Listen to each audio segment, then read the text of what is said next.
Hello Internet.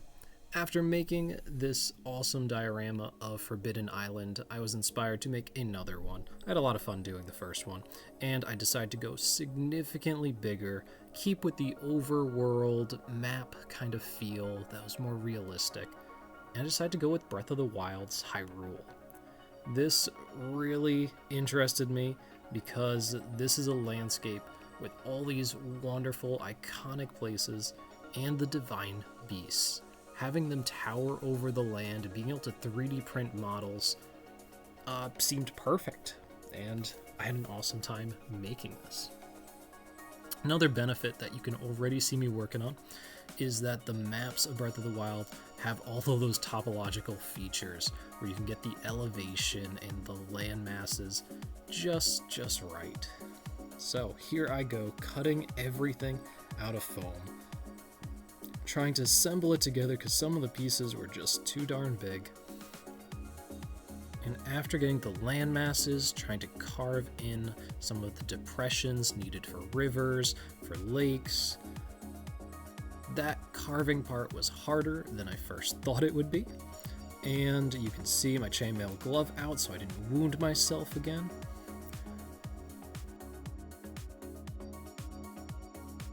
In hindsight, could have approached things differently, but of course, making it up as I go. Very much an amateur at this stuff. I'm having fun though.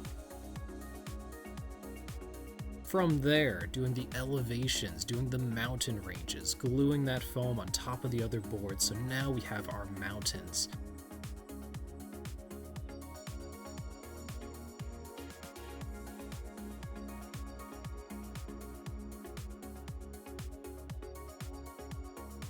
Mixing up some plaster, we pour that over everything, we smooth it out, so now things are looking much more natural and that they belong there.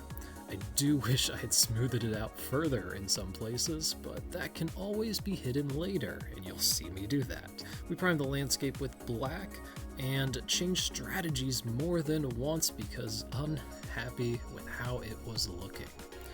There's always a part of a project where it looks like everything is terrible, and this is that moment. Anyways, my printer produced these awesome models of each of the divine beasts. You can see links to each of those files in the description below. And I primed them in black, paint them gold. I could have gone for a more realistic color scheme based on the game, but colors are not really my thing. I am colorblind. So I thought gold would make them look pretty. And after doing gold for armor plates everywhere, I tried to do a glow effect with some whites and blues and doing different levels of that and trying to dry brush.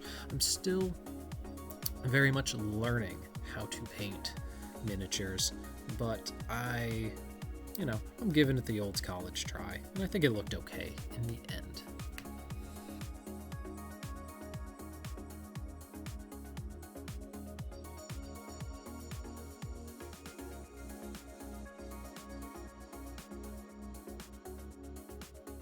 Back in the landscapes, I'm doing the blue over again because I kept going over the things that I'm doing. If you're wondering throughout the video, am I backtracking? Why am I doing something again? It's because I don't have a clear plan from the beginning. Everything's getting made up as we go.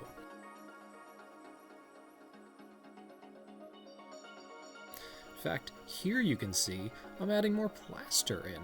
At the bottom, there's some mountains that I've just plain forgot. Those bottom right ones, I don't think anybody really cares about. I mean, I challenge you, name them. Where is that on the map? The middle one, though, was the Great Plateau. And that is embarrassing. That's an important one in the game that I should have focused on getting right the first time. Somehow it got lost in the details, though. Anyway. So once that hardened, more paint getting thrown at this, coloring the landscapes, hitting the desert with Agrellan Badlands, so it looks very dry and arid, the cracks just forming very naturally. Dry brushing on the snow of the mountains, doing different reds and yellows for the volcano.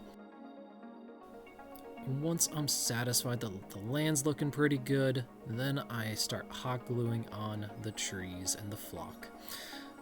Hot glue was not the right one to pick, however, it was the only one to pick. There are other types of adhesives I tried. I didn't like how they came out. They weren't doing the right job. Hot glue worked. So, at some point, you just have to decide that this works, let's do it. It's not the best way, but it's the best way at the moment. Otherwise, I'm continuously be stalling the project and buying more things. You know, at some point, you gotta work with what you have. And learn for next time. The resin pour is one of my favorite features. Being able to make the waters and the volcanic lava look good and lifelike. That shine, I'm all about that. That's why I'm doing this project, because I think that looks so freaking good. You'll see I add in more trees. They're a slightly different color than the originals, so I mix in some different shades of green so that that looks more natural. I paint up a couple of these decorative pieces. I start gluing on the divine beasts where they're towering over the land.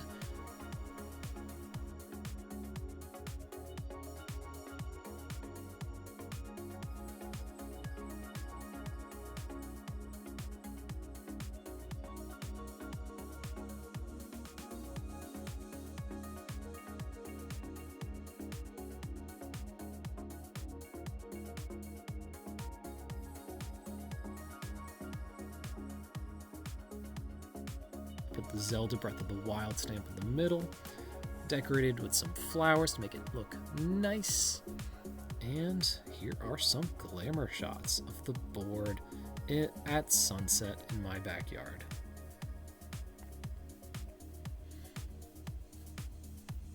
Could not be happier with how this came out. It's on my wall right now, and I'd like to fill the wall space with some other overworld maps. I've got some ideas. If you have them too, please leave them in the comments below.